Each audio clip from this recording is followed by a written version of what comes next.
고린도전서 5장 6절부터 8절 말씀을 읽겠습니다.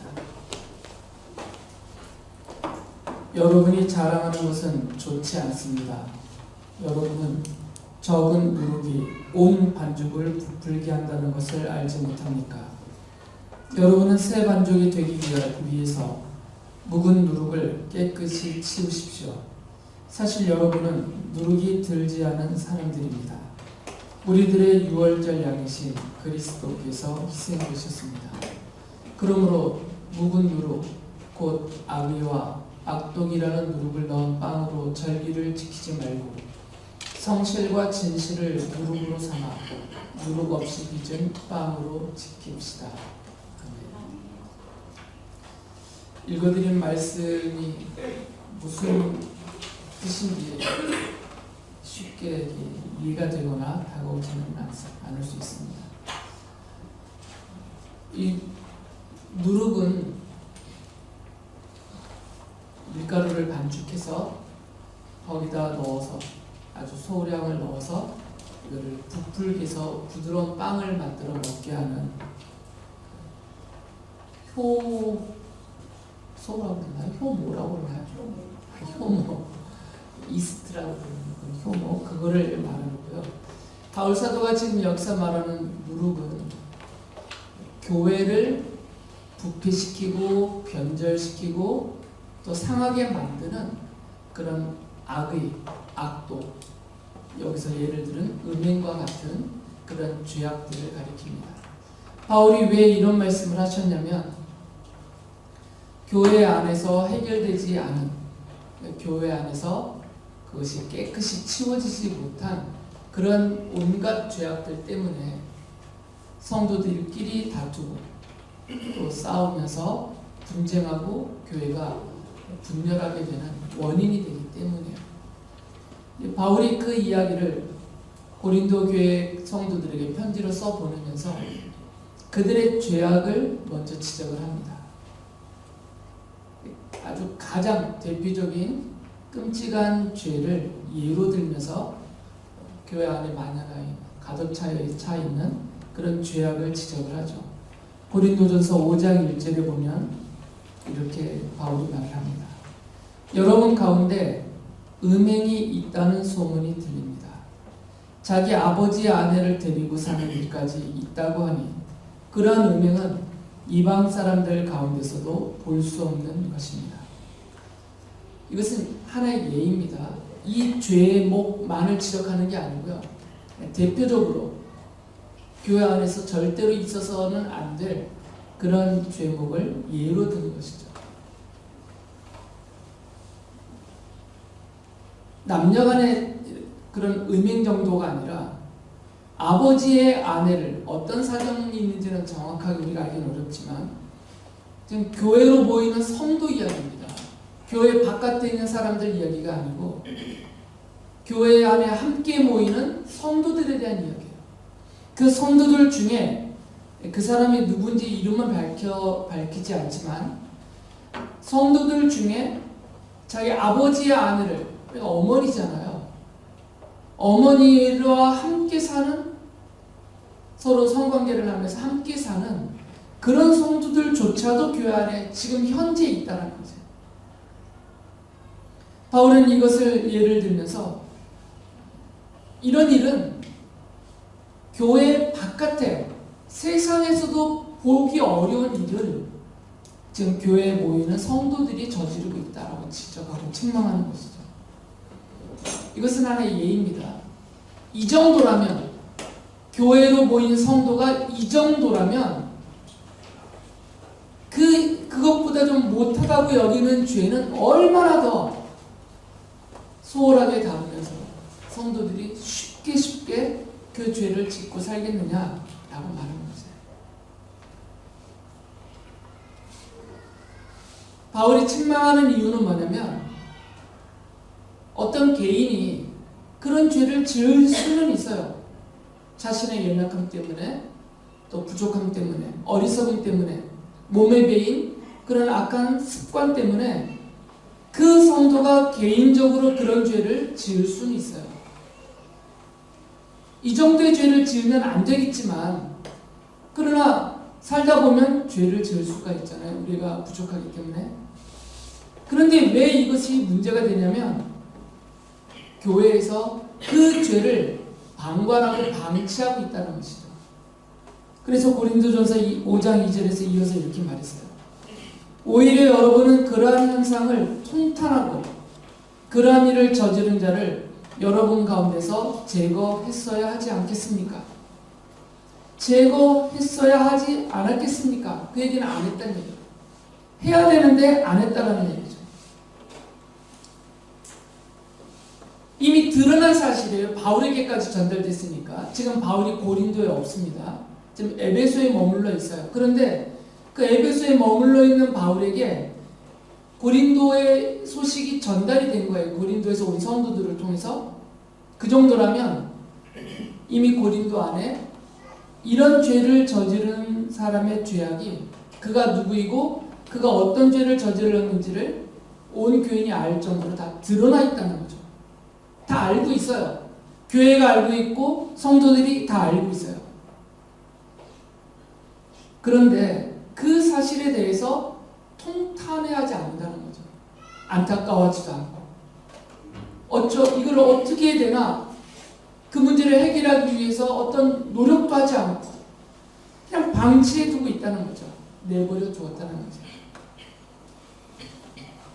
바울이 더 안타까워했던 것은 이렇게 내버려둔 정도, 모른 척 하는 정도가 아니고 오히려 그들을 가깝게 받아들이고 그들과 함께하고 그들과 사귀고 있다는 거죠. 그래서 바울이 이렇게 책망을 하죠. 고린도전서 5장 11절 보면 그러나 이제 내가 여러분에게 사귀지 말라고 쓰는 것은 신도라 하는 어떤 사람이 음행하는 사람이거나 탐욕을 부리는 사람이거나 우상을 숭배하는 사람이거나 사람을 중상하는 사람이거나 술 취하는 사람이거나 약탈하는 사람이면 그런 사람과는 함께 먹지도 말라는 말입니다. 바울이 왜 이렇게 말하냐면 이런 개인적인 잘못됨들, 개인적인 죄들, 개인적인 성도답지 못한 몸에 배인 습관들, 이런 것들은 개인의 문제예요. 그건 그분이 개인적으로 주님과 관계 속에서 해결해야 될 문제예요. 그런데 교회적으로 보면 그런 개인적인 문제를 그리고 심각하게 다른 사람에게 나쁜 영향을 미칠 만한 그런 문제를 안고 있는 성도들의 모습을 교회가 모른 채 해주거나 성도들이 그냥 방치해 두는 정도가 아니라 오히려 적극적으로 이분들과 어울려 살면서 자신들도 그런 영향을 받고 있다는 거예요. 그래서 바울이 사귀지 말라는 겁니다. 사귀지 말라는 의미는 아예 관계를 끊으라는 것이 아니라 그분이 자신의 연약함 때문에 그런 죄나 잘못된 성도답지 못한 그런 행동을 하고 있을 때 동참하지 말라는 거죠.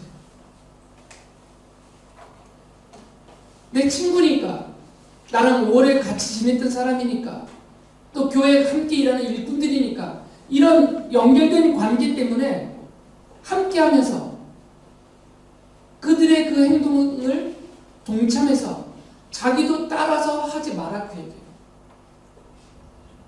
그것이 왜 문제가 되냐면 이런 개인적인 문제가 교회적인 문제로 바뀌기 때문에 이제는 이것을 모른 채 하거나 그냥 방치해 두거나 또는 더 가깝게 하면서 거기에 동참하게 되면 이런 개인의 문제가 이제는 교회의 문제가 된다는 것입니다. 그래서 바울이 고린도전서 5장 5절에서 이렇게 말했어요.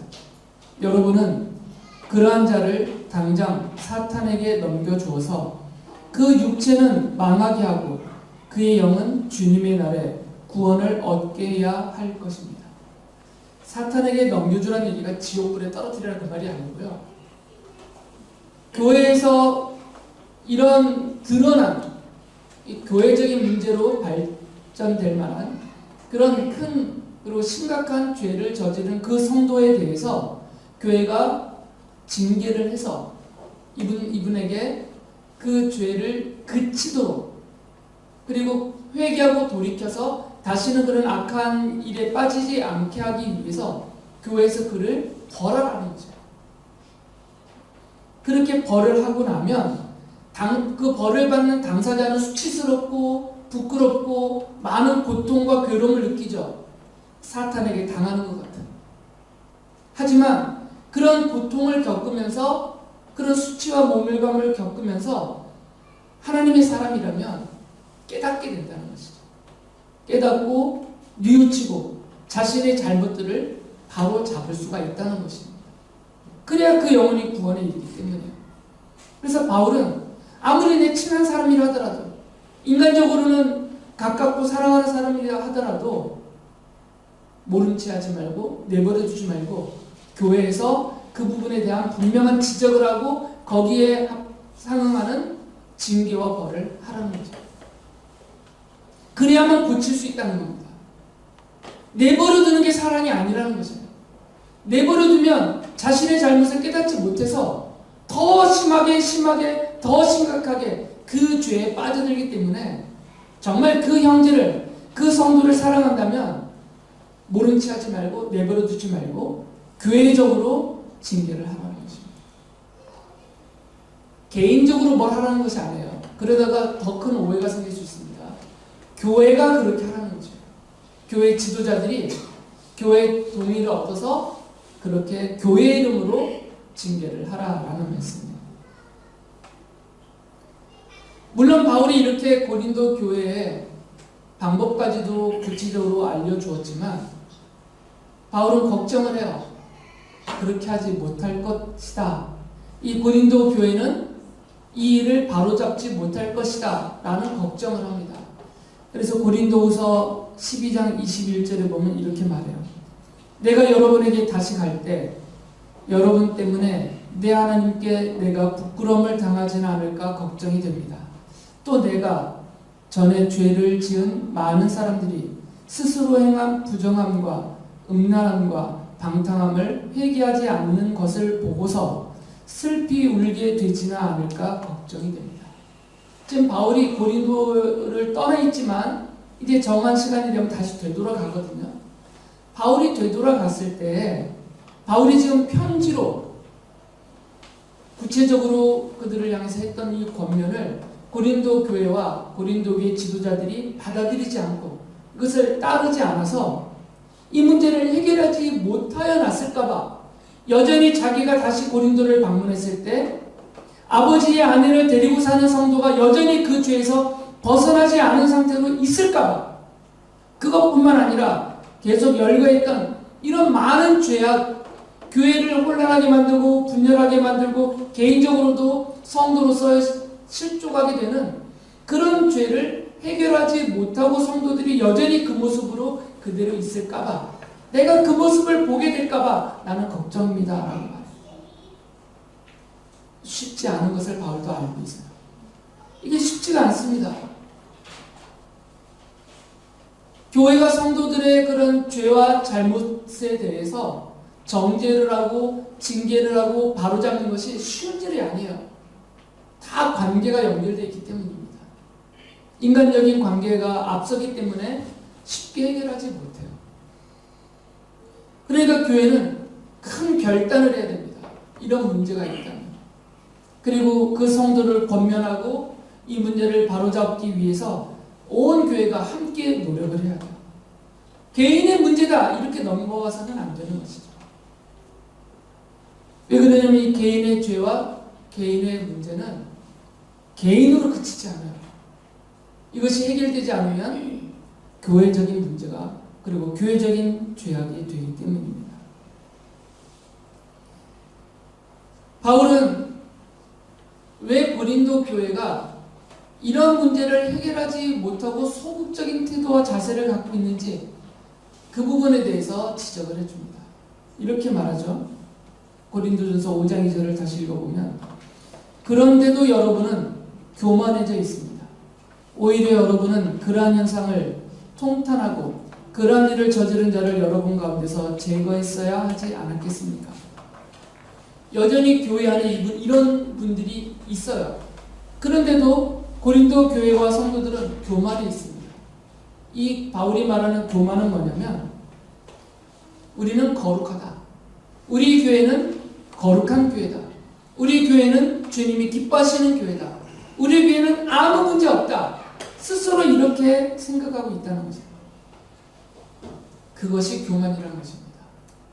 교회 안에 자기 아버지의 아내를 데리고 사는 사람이 있는데 교회 안에 주님도 섬기고 우상도 섬기는 우상 숭배자가 있는데 교회 안에 사회에서 무리를 일으키는 그런 심각한 죄를 짓는 사람들이 교회 안에 있는데 함께 옆에 있고 함께 예배하고 있고 함께 주님의 성찬을 나누고 있는데 어떻게 온전한 교회라고 부를 수 있냐 그 말.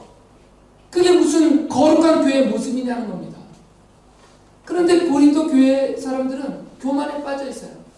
이 문제를 방치하고 나만 아니면 된다라는 생각을 가지고 나는 저 사람들과 같지 않다 이런 생각을 가지고 지극히 개인적인 문제로 다 처리하면서 나는 문제없고 우리 교회는 문제가 없다. 우리 교회는 거룩하고 나는 거룩한 백성이고 하나님께로부터 은총과 은혜와 복을 받고 있고 괜찮다 이렇게 생각하는 것이죠. 바울은 그것을 교만에 빠져 있다라고 책망하고 있어요. 교회관이 잘못됐기 때문입니다. 교회는 개개인이 그냥 이합집산처럼 막 모였다 흩어졌다 이런 게 아니에요. 계속해서 강조하고 있지만 교회는 머리신 그리스도의 한 몸이에요. 지난주에도 말씀을 드렸지만 그 전주에도 말씀을 드렸지만 교회는 한 몸입니다. 그냥 시장에 장사하시는 분들이 이렇게 쭉 펼쳐놓은 누가 집어가면 집어가고 안 팔리면 말고 하는 이런 물건들이 아니에요. 몸이란 말이죠. 몸. 다 연결되어 있는 몸이에요. 우리 성도들 개개인이 이 몸의 지체를 구성하고 있는 그리스도의 한 몸이에요. 그러니까 그 한 몸의 어느 부분이 이런 문제들로 잘못되었고 썩어있고 심각한 문제를 갖고 있다면 이 몸 전체가 함께 그 영향을 받는 거죠. 그런데 아닌 것처럼 나와 상관없는 것처럼 우리에게는 아무 문제 없는 것처럼 그렇게 스스로 자기 합리화를 하는 그 자체가 교만이라는 것이고요. 이런 교만함에 빠져 있으면 이 문제를 해결 못합니다. 그런 교회는 이 문제를 해결 못합니다. 그러면 결국 어떤 모양이 되냐면 온 세상으로부터 비난을 받게 됩니다. 성도들의 정체성을 잃어버리고 교회의 정체가 파괴되면서 교회 안이나 바깥이나 다를 바 없어지는 그런 형편없는 교회가 되기 때문에 바울이 그 부분을 지금 지적하는 거죠. 바울은 이 누룩을 비유로 들었습니다. 아까 읽어드렸던 말씀처럼 누룩을 비유로 들면서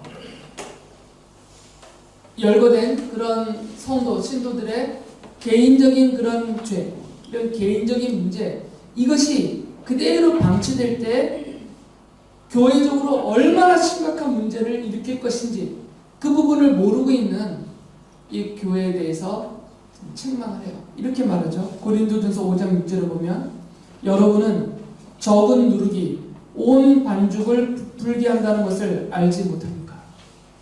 그 조금이에요. 제 아내가 빵 만들 때 보면 정말 조금 넣어요. 반죽은 이만큼인데 거기다 넣는 것은 조금이에요. 그런데 나중에 보면 크게 부러지고 부드러운 빵이 되더라고요. 아주 적은 것이에요. 성도 개개인의 문제는 적어 보입니다. 하지만 이것이 교회 안에서 해결되지 않으면 교회 전체가 그 반죽을 부풀게 하는 적은 누룩처럼 그 문제가 교회 전체를 상하게 할 것이에요. 그래서 바울이 고린도전서 5장 8절에서 그 누룩을 제거해야 된다라고 강조를 해요. 그러므로 묵은 누룩 곧 악의와 악독이라는 누룩을 넣은 빵으로 절기를 지키지 말고 성실과 진실을 누룩으로 삼아 누룩 없이 빚은 빵으로 지킵시다. 그 누룩을 없애버리라는 것이죠. 이 악독이라는 누룩, 악의라는 누룩, 이것을 교회에서 없애자 그 말이에요. 성도 개인을 위해서도 그리고 교회 전체를 위해서도 없애야 된다는 것입니다. 이어서 5장 7절에서 이렇게 말해요. 여러분은 새 반죽이 되기 위해서 묵은 누룩을 깨끗이 치우십시오. 깨끗이 치우십시오라고 말해요. 사실 여러분은 누룩이 들지 않은 사람들입니다. 우리들의 유월절 양이신 그리스도께서 희생되셨습니다. 교회는 예수님이 십자가에서 대신하여 죽어주신, 그래서 그 죄를 다 용서받게 해주신 하나님의 자녀들, 하나님의 백성들의 공동체예요. 그러니까 예수 그리스도로 다시 살아난 자들이에요. 그래서 바울 사도가 우리들의 유월절 양이시라고 예수님을 불렀습니다. 왜 바울이 이렇게 불렀냐면, 예전에, 아주 오랜 예전에 이스라엘 사람들이 이집트에서 힘겹게 살고 있었던 시절이 있었어요. 이집트 사람들로부터 지배를 당하고 노예처럼 종살이를 하던 그런 때가 있었습니다. 그런데 하나님이 모세를 그들에게 보내셔서 모세를 통해서 그 고난당하는 이스라엘 백성들을 나의 백성이라고 부르시면서 이들을 구출해내신 일이 있어요. 이것이 출애굽이라고 부르고 그것을 기록해 놓은 성경이 출애굽기예요. 그렇게 그들을 구출해내실 때 이집트 땅에 10가지의 재앙을 내리셨는데 마지막 10번째 재앙이 그 땅에 살고 있는 모든 사람 가축들의 첫 번째 태어난 것들을 다 죽이시는 거였어요. 그런데 하나님이 하나님의 백성이다라고 삼아주신 이스라엘 사람들에게는 약속을 해주셨어요. 내가 너희들의 첫 태생들은 죽이지 않겠다. 대신에 표시를 해야 된다고 했어요. 그 표시가 뭐냐면 하나님이 10번째 재앙을 내리시는 그날 밤에 어린 양을 잡아서 그 양의 피를 집 들어오는 문 입구에 위아래로 다 발라놓으면 하나님이 보내신 죽음의 천사들이, 죽음의 사자들이 이제 그 집안에 들어가서 그 집안에 있는 사람이든 짐승이든 첫 번째 태어난 것들을 다 죽이실 때 그 집으로 들어가려 할 때 그 집에 그 양의 피를 발라놓았으면 그 집엔 들어가지 않고 이 집은 그냥 지나쳐 넘어갈 것이다 라고 약속해 줬어요. 이게 유월이라는 한자예요. 지나쳐서 넘어가는 것이죠. 그래서 이스라엘 사람들은 모세를 통해서 해주신 하나님의 약속을 믿고 그날 밤에 실제로 양을 잡고 양의 피를 받아서 집 입구 들어오는 문 앞에 다 발라놓았어요. 그리고 그 약속하셨던 밤에 하나님이 보내신 죽음의 사자들이 이집트 전 땅을 전역을 다 치실 때 그 피를 발라놓았던 이스라엘 사람들 집에는 장자의 죽음의 재앙이 내리지 않았어요. 그리고 이스라엘 사람들은 이 구원의 일을 기억하게 하기 위해서 그 날을 유월절이라고 부르면서 매년 유월절 명절을 지켰습니다. 이분들이 유월절 명절을 지킬 때 먹는 음식이 있어요. 크게 2가지 음식을 먹습니다. 하나는 쓴나물, 그리고 또 하나는 이 누룩을 넣지 않고 반죽한 그 밀가루로 만든 빵을 먹었어요. 그러니까 딱딱하겠죠. 부드럽지 않고. 이 딱딱한 빵을 먹고 쓴나물을 먹으면서 유월절을 기억하게 하셨어요. 바울 사도는 바로 그 유월절을 말하는 겁니다. 이 유월절날 이스라엘 사람들을 살리기 위해서 대신 죽은 그 어린 양은 죄인인 우리들을 살리기 위해서 십자가에서 대신 죽어주신 예수 그리스도를 계시하는 모형이며 예표였거든요. 그래서 예수님을 유월절 어린 양이라고 부른 것이에요. 그러니까 교회가 누구냐면 이 이스라엘 사람들처럼 누룩을 넣지 않은 그 빵을 먹는 사람들이다 그 말이에요. 예수님의 십자가 희생으로 구원받은 백성들이라는 얘기입니다. 그래서 그 예수님을 믿고 죄 용서를 받은 거룩한 하나님의 자녀여 백성이라고 불려지는 사람들의 모임이 바로 교회 공동체예요. 그러니까 악독이라는 누룩, 악의라는 누룩, 이것은 안 맞다라는 것이에요. 교회와 성도들에게. 교회와 성도들에게는 안 맞는 것이에요. 이게 아무리 우리가 연약하고 부족해서 원하지 않는 상태에서도 그런 죄를 짓는다 치더라도 맞지 않은 일을 하고 있는 것이에요. 그런 죄악 때문에 구원받은 하나님의 자녀들이 그 죄의 벌로 지옥에 가지는 않지만 이미 그 모든 죄를 용서하시고 하나님의 자녀 삼으시고 영원한 천국의 권을 약속받았기 때문에 그 죄를 짓는다고 지옥 가는 것은 아니다 하더라도 맞지 않는 일을 하고 있다는 거죠. 맞지 않는 일. 성도에게 맞지 않는 일을 하고 있다는 것입니다. 그래서 성도와 그 성도들의 모임 공동체인 교회에서는 악의와 악독이라는 이 누룩을 완전히 제거해야만 진정한 거룩한 교회, 하나님의 백성 신앙 공동체로서 하나님의 참된 교회가 된다라는 말씀이에요. 그래서 바울이 경고를 해요. 이분들이 이 일을 해결 못하니까, 스스로 해결을 못하니까 바울이 이렇게 말합니다. 고린도후서 13장 2절에 보면 내가 두 번째로 여러분을 방문하였을 때 전에 범죄한 사람들과 또 그 밖에 모든 사람에게 이미 말한 바와 같이 지금 떨어져 있으면서도 다시 말하여 둡니다. 내가 이번에 다시 가면 그러한 사람들을 그냥 두지 않겠습니다. 고린도 교회와 그 지도자들이 스스로 해결을 못하니까 바울이 다시 고린도에 돌아왔을 때 사도의 권위로서 이 부분을 해결하겠다는 겁니다. 정죄하고 징계하고 바로잡아서 그 범죄한 형제들을 회개하고 돌이키게 하고 그들이 다시 거룩한 하나님의 자녀로 주님 안에서 성도들과 함께 예배하며 섬길 수 있는, 그래서 교회가 거룩한 하나님의 교회가 되도록 그렇게 하겠다라는 거죠. 그러니까 바울이 이렇게 써보내는 이유는 뭐냐면 내가 가기 전에 제발 여러분들이 스스로 이 문제를 좀 해결했으면 좋겠다라는 바람, 그 마음으로 이렇게 경고의 말을 한 겁니다.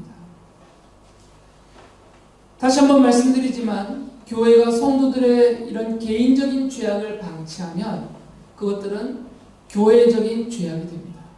개인적인 문제를 방치하면 그것은 교회적인 문제가 돼요. 그리고 교회는 거룩한 하나님의 백성 공동체라는 정체성을 잃어버리게 되고 서로를 정죄하고 비난하고 공격하면서 분열하게 됩니다. 하나님이 교회에게 일을 해주신 약속은 우리가 기억을 해야 되기 때문에 읽어드릴게요. 고린도후서 6장 16절에서 바울이 이런 말을 해요. 하나님의 성전과 우상이 어떻게 일치하겠습니까? 우리는 살아계신 하나님의 성전입니다. 그것은 하나님께서 말씀하신 바와 같습니다. 내가 그들 가운데서 살며 그들 가운데로 다닐 것이다. 나는 그들의 하나님이 되고 그들은 내 백성이 될 것이다. 하나님의 약속이에요. 하나님이 성도들과 함께 사시고 성도들의 모임인 교회 공동체에 함께 계시면서 성도와 함께 그리고 교회와 함께 사시면서 그 안에서 계시겠다라고 말씀하셨어요. 이 약속이 있어요. 성도와 교회에게는. 그래서 바울이 이렇게 권면한 거예요. 고린도후서 7장 1절을 보면 그러므로 사랑하는 여러분, 우리에게는 이러한 약속이 있으니 육과 영의 모든 더러움에서 떠나서 자신을 깨끗하게 하며 하나님을 두려워하는 가운데 온전히 거룩하게 하시라. 유치하게 제가 설명을 해드리면 우리가 죄를 지을 때 하나님께서 그 옆에서 이러고 보고 계신다 그 말이에요. 우리가 악을 가지고 나쁜 생각을 할 때 하나님이 우리 곁에서 우리의 생각과 마음과 우리의 말을 이렇게 보고 듣고 계시다 그 말이에요. 그렇게 약속하셨으니까. 좀 유치한 표현이지만 그렇다는 거죠. 이걸 기억하고 살아야만 이 악의와 악독이라는 무릎을 제거하고 개인적으로든 교회적으로든 벗어날 수 있다는 것입니다. 이것이 하나님의 뜻이라고 바울이 말해요. 데살로니가전서 4장 3절에서 이렇게 말해요. 하나님의 뜻은 여러분이 성결하게 되는 것입니다. 여러분은 음행을 멀리하여야 합니다. 음행뿐만 아니라 성도를 성도답지 못하게 만드는 온갖 죄악들을, 그 더럽게 하는 죄악들을 멀리해야 합니다. 이것이 하나님의 뜻이니까 성결하게 되는 것이 하나님의 뜻이니까 그 뜻을 따라서 이런 악독 죄악이라는 이런 것들을 다 버려라 그 말입니다. 그래서 구체적으로 이렇게까지도 말했다라고 제가 전에도 읽어드렸었는데 에베소서 5장 3절에 이렇게 말해요. 음행이나 온갖 더러운 행위나 탐욕은 그 이름조차도 여러분의 입에 담지 마십시오. 그렇게 하는 것이 성도에게 합당합니다. 그리고 바울이 디모데에게 보낸 편지에서 이렇게 말했어요. 디모데후서 2장 20절에 보면 그대는 젊음의 정욕을 피하고 깨끗한 마음으로 주님을 찾는 사람들과 함께 의와 믿음과 사랑과 평화를 좇으십시오. 깨끗한 마음으로 주님을 찾는 사람들과 함께 있어야 더러운 마음으로 또는 세상적인 생각으로 죄와 악을 너무나 습관적으로 몸에 배인 습관을 따라서 쉽게 저지르는 그 사람들과 함께 있지 않게 될 것이고, 이 사람들과 함께 있으면 저절로 죄를 따라서 지으니까 깨끗한 마음으로 주님을 찾는 그런 성도들과 함께 있을수록 벗어날 수 있다 그 말이에요. 구체적인 방법들을 제시해 주는 거예요. 그리고 디도서 2장 14절에서도 이렇게 말했어요. 그리스도께서는 우리를 위하여 자기 몸을 내주셨습니다. 그것은 우리를 모든 불법에서 건져내시고 깨끗하게 하셔서 선한 일에 열심을 내는 백성으로 삼으시려는 것입니다. 이게 주님의 뜻이에요. 악한 일 말고 선한 일에 열심 내는 백성을 삼으려고 십자가에서 우리를 대신해서 죽어주셨어요. 이게 주님의 뜻이라는 것이죠. 이어서 에베소서 5장 26절 27절에서 바울이 이렇게 말해요. 그리스도께서 그렇게 하신 것은 교회를 물로 씻고 말씀으로 깨끗하게 하여서 거룩하게 하시려는 것이며 티나 주름이나 또 그와 같은 것들이 없이 아름다운 모습으로 교회를 자기 앞에 내세우시려는 것이며 교회를 거룩하고 흠이 없게 하시려는 것입니다. 이런 이유와 목적을 갖고 계시다는 것입니다. 교회와 성도는 성도의 개인적인 죄악들을 모른 채 하거나 그 실상을 알면서도 오히려 함께 어울리며 같은 죄악에 빠져들면 안 됩니다. 성도의 개인적인 이런 죄악을 바로잡지 못하면 그것들이 교회적인 죄악이 되면서 교회와 성도는 그것들로 인하여 다투며 분쟁하며 분열하게 됩니다. 교회와 성도는 하나님이 함께 하시는 거룩한 하나님의 백성 공동체입니다. 교회와 성도는 하나님과 사람들 앞에서 흠잡힐 것이 없고 부끄러울 것이 없는 깨끗하고 선한 일에 열심을 내는 하나님의 백성으로 살아야 합니다. 그래야 교회와 성도는 하나님의 뜻을 받드는 거룩한 그리스도의 몸으로서 하나가 될 수 있습니다.